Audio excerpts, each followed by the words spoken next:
Hey people, it's time to reveal a build I thrown together after the latest patch and Scourge changes. Here I present you, the HAB Scourge.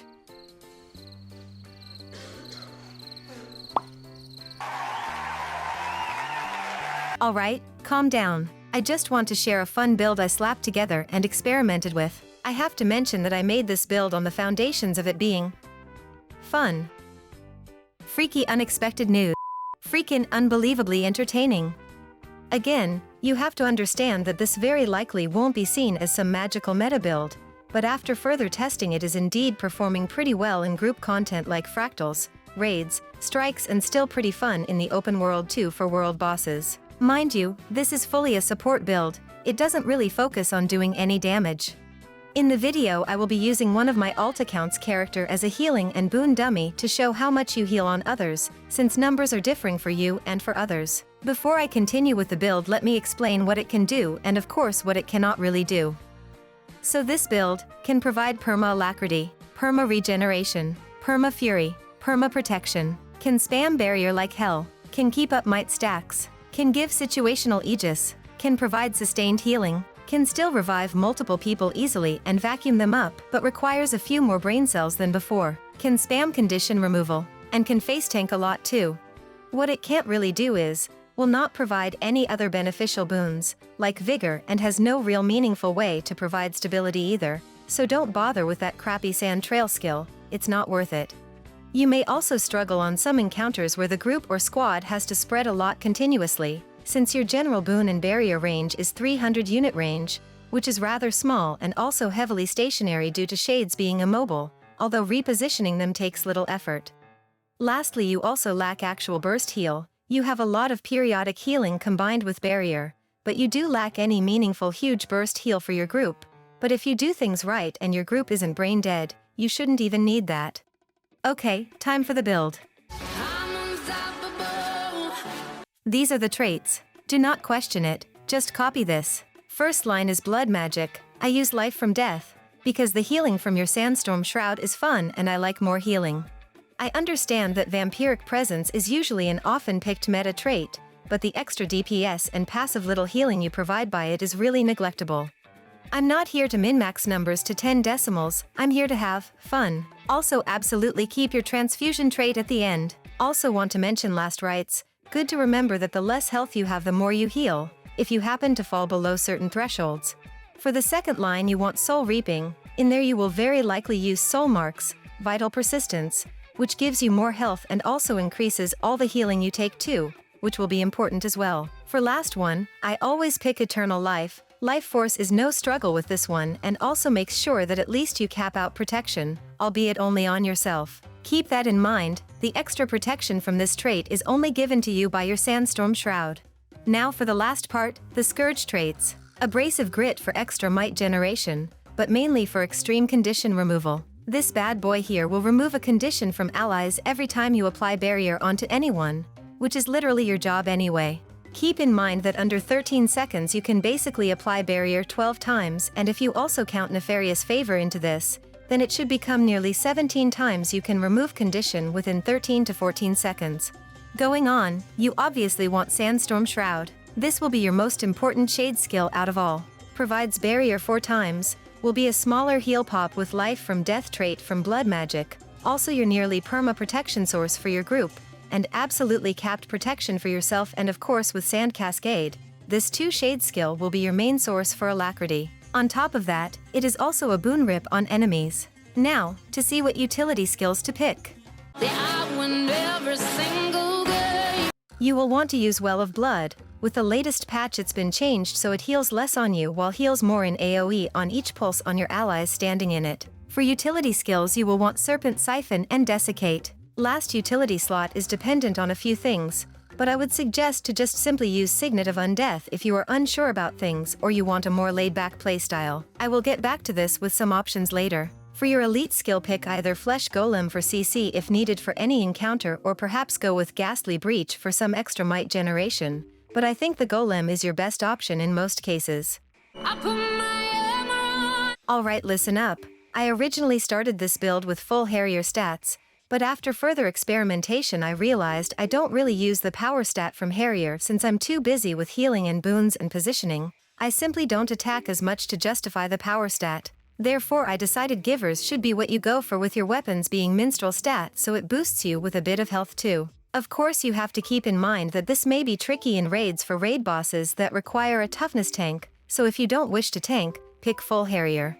Otherwise feel free to face tank any boss if you know the movements and strategy for them. I started to prefer givers because I want to keep in mind the build's fun factor, which is providing boons and barrier all the time along with a load of healing over time, while also allows you to soak up a lot of damage with your barriers as well. Also keep in mind, with givers compared to Harrier you take about 55% less damage.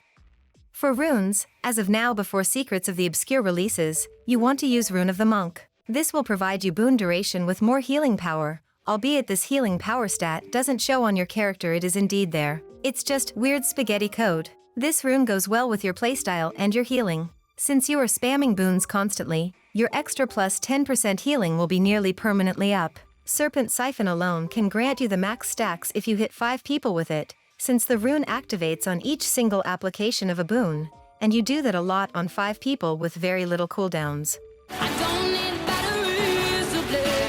My fan favorite is Staff. It makes sure your region is permanent, gives you range and just fun, okay? Don't judge me. I like my Staff. For secondary weapon you can genuinely pick anything. Depends on what are you focusing on. Here I would like to go back on the Signet of Undeath situation as well. I personally use Dagger with Warhorn, so if you use something like Dagger, which can give you a really nice amount of life force and you can keep yourself on the boss all the time, you have the option to switch Signet of Undeath off to Blood is power to provide max stack of might basically permanently. But if you want to chill, just keep Signet of Undeath. The reason I don't really focus on might generation that much is because might is so easily given by nearly every profession passively, that I simply don't focus on it. Your entire group will have it without really thinking about it. Whichever weapon you end up choosing, just make sure you can generate life force fast enough to keep up with your shade skills. For sigils, pick concentration and transfusion. For food I suggest to use delicious rice balls as budget food, and mint garnish for ascended food. If you are rich enough to keep up a mint garnish around forever with you and for encounters, you can also swap your 2 rings or accessories to minstrel stats instead of givers, because the food will give you 5% boon duration and you can exchange that concentration to extra health with minstrels. Beside food, do not forget to use mist-infused maintenance oil or bountiful maintenance oil. Both have the same effect. One simply drops in world versus world as loot, so it's slightly cheaper than the crafted version. Alright, buckle up. Forget your old heal Scourge bullshit and let me show you what you do. First you place your shade, then you press F3 and F5 for barrier and alacrity, and you do this on repeat as soon they are off cooldown. Just don't forget to always place your shade first before doing the other two. You do not have to spam your shade manifest skill. Chill, it has 8-second duration and 6-second effective cooldown with your alacrity. Only recast it if needed for repositioning or such. As soon your first shade's cooldown is off you can freely recast it as there is still an easy 2-second overlap between each other. After 3 rotation of spamming F3 and F5 with a few F1 in between, you will cap alacrity on your group, so from this moment you can chill and mistakes are acceptable as long alacrity is still kept up. Protection will be a super clutch perma protection on the group. Due to animations and little casting time, it will barely just pop once the protection drops, so at worst case you have maybe half a second of no protection on your group. Do not forget that you grant yourself more protection than your group. Don't rely on your own protection timer. Spam that F5 as hard as you can for a lack and protection. But if you experience no lag and can always press your Sandstorm Shroud off cooldown, then you can actually stack protection very slowly. Use Serpent Siphon to grant your group region in Aegis. If you know any encounter or mechanic that can be blocked via Aegis, you can time this as well for those. Just keep in mind the animation and projectile time of the skill. Spam Desiccate off cooldown for permanent fury and extra might stacks. If you use staff, use Mark of Blood all the time to stack region on your entire group forever.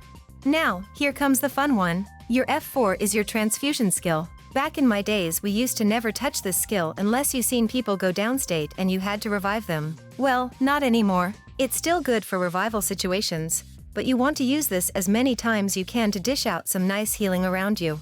This bad boy ticks 9 times, and if your build is proper, it almost ticks around 1000 health 9 times. It also has 600 unit radius and doesn't require any shade as this pulses around you. Along with your regeneration provided and your occasional sandstorm shroud healing at the pop, you can heal quite a lot with just these without needing to waste your well of blood for no reason.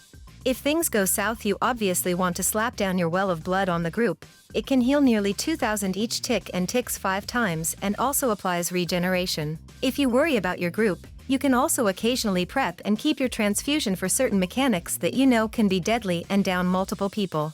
Just a quick example, I still managed to save people in Kaineng Overlook Strike from the mecha's laser, people who get downed by the AoE sniper shot, save people from the Enka vacuum mechanic. If you know something big is coming that people tend to fail and get downed on, just wait a few seconds with it to save people if needed. Your build is in very nice harmony. The reason you can pump out pretty nice healing is because you stack so much outgoing healing percentage on yourself. You heal about 67% more than usual, although most of the percentage only affects other allies, not you, but some of it also does. You also have your own plus 20% incoming healing trait in Soul Reaping if you remember.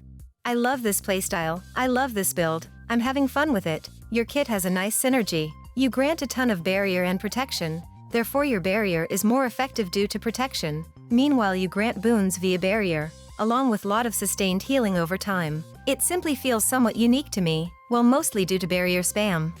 While I enjoyed the old heal Scourge people knew, I hate the stigma that was built around it. For most people it was just a revive bot, but now it finally became something I always wished it to be. Something that feels unique due to the barrier mechanic. It can actually heal now and I can provide essential boons for my allies. I feel useful while having fun. This is what it should be about. Is the build not perfect or perhaps lame? Maybe. Am I having fun with it? Yes, I do. So have fun trying it out. Remember kids, some builds can be fun and viable without it being meta. As long you aren't actively griefing your own team, you are fine. Have a good day. I'm out.